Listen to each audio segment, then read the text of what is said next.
The biggest Arcane Mage unlocked so far. Let's take a look at this, guys. This is the Yampanos series we've been watching.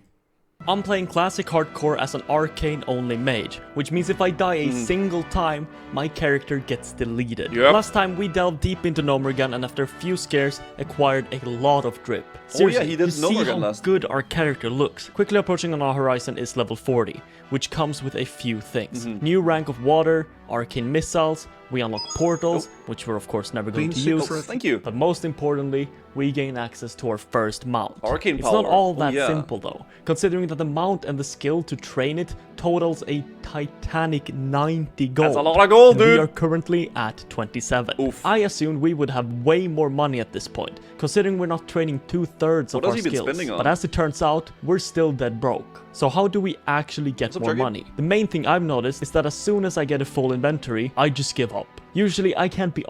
Yeah, see, that's where I make a difference, right? Like, I like to always keep my inventory completely clean and fresh, so we can always stay on point, right? That's what we do in here. The bags to allow space for random trash to drop from enemies, but that also loses us a lot of money, so it's going to have to change. Coming to Dustswallow, there is a quest that flags you for PvP. The rewards for continuing this questline is a strength ring, which is a relief because flagging for PvP is truly a thing I want to avoid at all costs. No amount of potions or engineering items will save us from a level 60 rogue in stealth waiting to ambush. True. But after there's a surprising amount of people like sitting and wanting to grief. Hour of traveling, we arrived in the Shimmering Flats, where I instantly pulled too many mobs, one of which apparently stuns, forcing me to pop down a dummy. You'd think by now I would know not to instantly blast multiple foes at once before knowing what abilities they have, but hopefully this is something I will keep in mind going forward. 2 days left. Wait, for what? Last episode we tackled a few elites but left one for later, and being back in Duskwood later means now. As we know, he is considerably more scary due to spawning with 4 guards around him, but we know our way around this. First I tried to split pull the dude away from his guards, but that turned out to be a major nuisance. Since Morbin Fel is a caster, I don't want to take any unnecessary damage because in the end, it's a DPS race to whoever dies first. So I tried to keep my distance while escaping his entourage. This led to him falling very far behind and resetting since I couldn't keep him in combat at that distance. So eventually I just decided to first take care of the guards, then tackle him. The fight was pretty straightforward. I tried interrupting his cast at one point, but as it turns out, his melee attacks just deal more damage than his cast. You just don't want to, don't let him attack, man. That was a small blunder. But with Morbin dead, it was off to Stranglethorn. Okay, but as you all know, I'm an up-and-coming YouTube channel focusing on gaming content. And you know what that means. That's right, Raid Shadow Legends. As an artist myself, I'm in love with the game's unique character designs, incredible art and detailed graphics. In fact, there are over 700 different champions for you to collect. And if you're just starting out, I'd for sure recommend picking a lane. Speaking of designs, one of the toughest bosses in Raid is Hydra, a clan boss with 6 different heads, like the head of Blight, which poisons you, leeches you, and protects itself with a poison cloud. But as with any strength, there is a weakness, and this head hates fire. Any good team requires a tank, and the Hydra has that in the form of the Head of Suffering, which with an ability called Pain Link reflects some of the damage back to your own champions. Of course, with the tank comes a damage dealer, this time called the Head of Wrath. Which it's not even like a horrible game, it's just like standard mobile game, but everybody just hates it because of the insanely aggressive marketing that they do. It's just like so aggressive. Which steals your buffs. It's not a bad, like horrible mobile game. It's just whether you're already at the end game or just starting out, Hydra Clash is a new clan-based competition, where with the help of your clan, you face off against 4 other clans to see who can beat the Hydra the hardest. Use my link in the description or I've tried it. Yep, I have played it. Scan my QR to get right into the action. It's just an auto battler, like you just the epic champion Talia. Come on, what are you waiting for? Go! Once you're in and have finished the tutorial, come find me under the name Jampanos and join me in crushing your enemies. Thank you. How do they make money? I don't know a single person playing it. That's because they don't tell you that they play it, probably. Raid for sponsoring this video. That's insane. Stranglethorn is a place we are going to visit many times in our journey, this being the second. In general, this is a good thing, because our old and trustworthy friend, the tree, absolutely litters this place from top to bottom. And that is a fact we really made sure to abuse. Like me? Even managed to showcase another brilliant use of Palm Polymorph, which is interrupting spells. Of course, it doesn't put it on cooldown like a traditional interrupt, so the enemy just casts it straight away after anyways. Kinda wasting the whole point. So do you remember trees? Yeah, using even more of them. But this got me thinking, look at how relatively easy it is for us to pull 4 to even 5 mobs at a time. I hate mages. I actually hate him. He's playing only one school of abilities and he can just do 4 mobs at a time. using only Arcane Explosion. I hate Imagine it. how strong we would be if we had access to the other spell schools. Like, even just ice armor would be crazy. But after a few more AoE pulls, we actually got another rare drop, this time cloth. But it has extremely weird stats considering it's a cloth item. Like, who would even use this? I mean, we are going to use it, but I think it's because they planned some of the classes to be a little bit different than they turned out, so some of the weird itemizations are so strange. Because those stats are good, just because ours are way worse. The goodies didn't end quite there, though. Like Shortly after priest. the bracers, we managed to pick up a 12-slot bag, which is useful in our quest to pick up more trash from the ground. And with the basilisks done, our reward was above all else a very satisfying quest mode. At this point, we have to be somewhat careful. Fighting enemies close to our own level could prove to be challenging because we are once again close, but not yet at our new rank of spells. Arcane Explosion is just a few bars away, but we ran out of quests to do in Stranglethorn, leaving us with only one option: continue to the next step. Making our way across the ocean to Desolace, we found out that this zone indeed also has some very nice AoE spots. It might not be trees, but these tents will do in the meantime. In fact, the spots are strong enough where our rank of Arcane Explosion does not hinder us, considering the enemies have such a hard time even reaching me. PUBG is up there. How do PUBG make their money? And we hit level 38.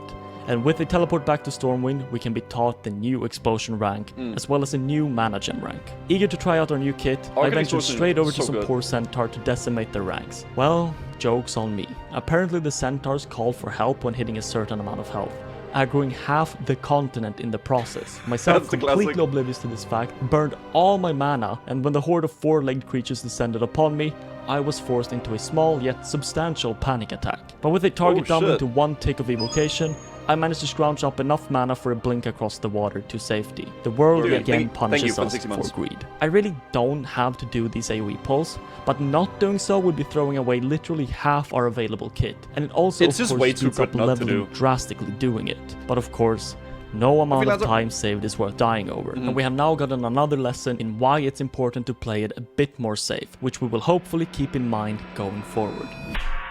What is this one day left thing? What is it? What is he doing? What's really cute is that there's always a bunch of horde players running up trying to talk to me, presumably throwing insults related to my height. Luckily, these ill-mannered fools have not quite figured out what a language barrier is yet, so currently I am free from their aberration. In an effort to play more safely after the recent scares, I made sure to get lost staring at the stream on my second monitor. Once again, almost ending up dead. I feel like one day this is surely going to bite me in the ass. We are now at the roadblock in our journey where single target damage is extremely underwhelming. It's so bad in fact that using Arcane Explosion is probably just higher DPS than trying to channel Arcane missiles. As such, some of these levels are going very slow. It might just be Desolace, but after 2 hours of playing, I was only halfway towards 39. Desolace does feel slow, man. It is just that zone. This will surely speed up. It's not horrible, but it feels slow. But what doesn't help is that there is actually a crazy amount of people online right now. There's over 100 in my guild alone. At least it's a two-sided coin. On one hand, leveling is slower. On the other, it increases my audience for these videos. Why is it that small creatures such as goblins are always fascinated with larger creatures? Small? Look who's talking. When it comes to stats, I have generally favored stamina over intellect. It's just the best When at full mana, enemies are almost certain to die, which means capping out my maximum mana wasn't all too important, and just being safe with more health was the better and comfortable play. But since Mana Shield essentially lets us convert mana straight to health, and the fact that enemies are very close to not dying at the end of our AoE pulls, intellect has gotten a bit more of a pull. The worst case scenario we can possibly be in is running while multiple enemies are still alive. So trading some stamina for a lot of intellect on a few of these upgrades is a worthwhile transaction, and hopefully means we won't end up in a scenario like that. But all the stamina loss was quickly remedied by acquiring our first ever necklace, giving back some of that precious health. After what felt like ages, we managed to clean up most of what's left of Desolace and return to the lush wilds of Stranglethorn, where we once again can greet our good friend, the tree. This was not going to be the leisurely trip I hoped it to be, though. First, we had to venture dangerously close to some very big boy elite ogres with a ridiculous aggro range. But they're not immune to sheep. Look at this. They fucking hurt, so it posed no issues. So far, we have learned to consider abilities and spells of enemies that we have not yet fought, and to be careful with our resources, leaving plenty of room for us to use emergency items if necessary. So secondly, with the lessons of the past in mind, I completely disregarded them and made a bit of a too ambitious pull. I originally just wanted a piece of this warrior, but he dragged some friends with him. And the shamans do that freaking fire nova with the enrage. To bring the axe throw into melee range so I could kite, then run away until one of them reset. This is where I made the first mistake. I accidentally ran into a second shaman, and instead of just getting out of there, I stayed to finish off the warrior. Eventually, I got a mana tick, which gave me enough for a blink away, but this really showcased the amount of wrong decisions I decided to make. To greed killing the warrior when overpulling, to burn all my mana including gem when it's not even enough to kill my enemies, and to run in without evocation up. But it's fine. In the end, we survived and learned a few lessons, which we will hopefully keep in mind going forward. 2 hours left. What is this? Still, the danger had anything but passed. Next up, we were entering what I like to call a cave on crack. This lovely troll establishment has multiple levels of walls, and instead of being surrounded in the front and your rear, enemies now occupy 360 degrees of your neighboring areas, with patrols at nearly every point as icing on the cake. All in all, this means we have to be extremely careful when navigating the place. This looks impossible. Like, there are so many they're everywhere. In packs of 3? Huh? Always be aware of incoming patrols and deal with them before proceeding. Always be ready for respawns behind you, and always have enough resources to deal with the enemies in front of you. Initially it went pretty smooth. I took my time clearing out everything in front of me, leaving me ample room to maneuver. But this grace period quickly subsided when, to my extreme dismay, enemies had already started to respawn behind me. This forced me to do some extreme parkour shenanigans to handle a pull of 2 enemies. Oh, this is so scary, bro.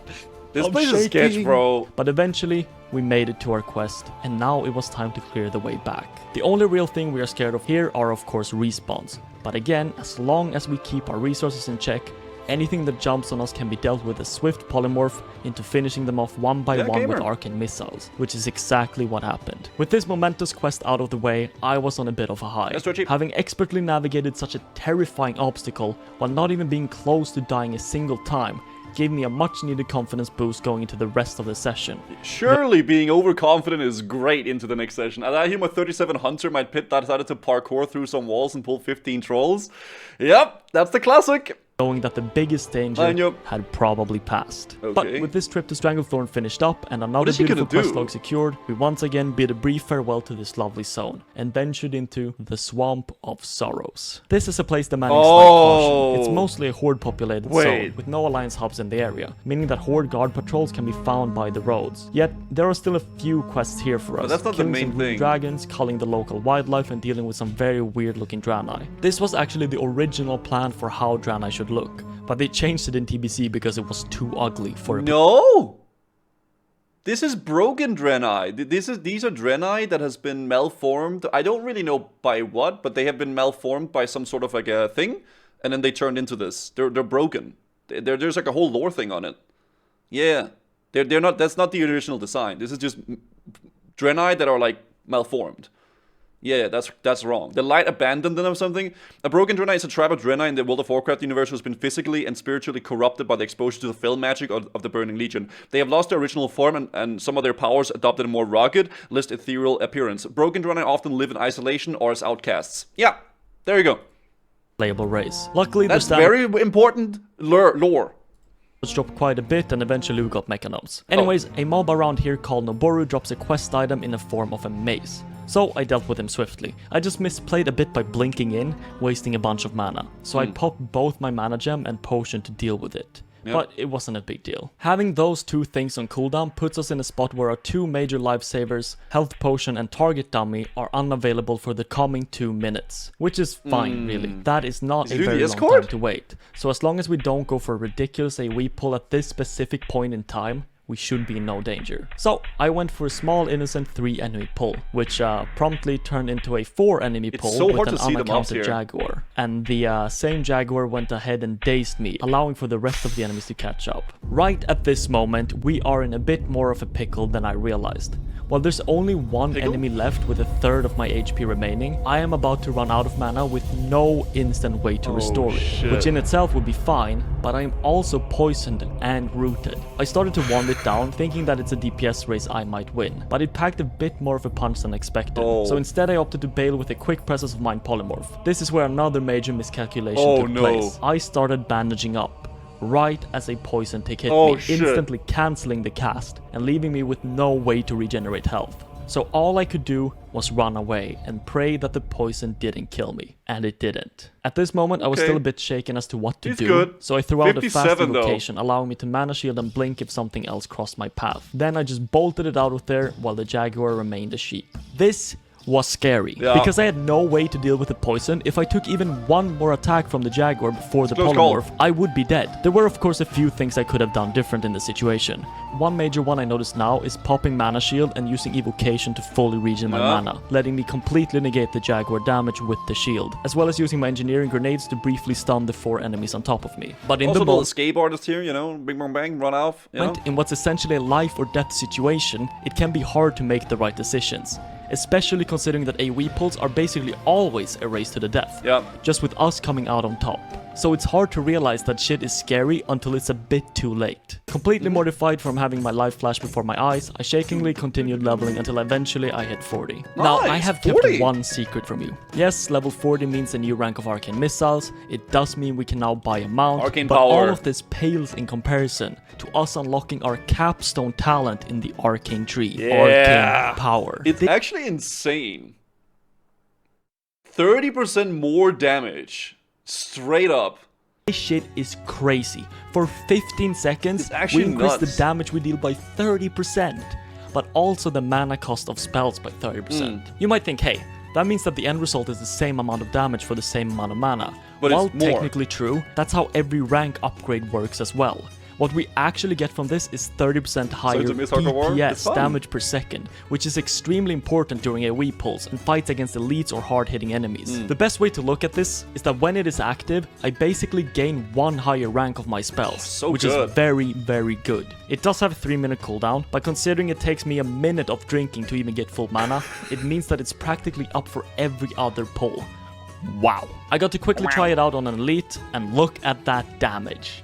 Never mind that it was still actually kinda scary and I had to kite him near the end to not die. Then a quick example of how it would work in AoE, the mobs all die before the spell even runs out. So good. Incredible. This is by far the best thing to come out of the Arcane talent tree, and boy am I glad we're here. I returned to Stormwind to train my new ranks.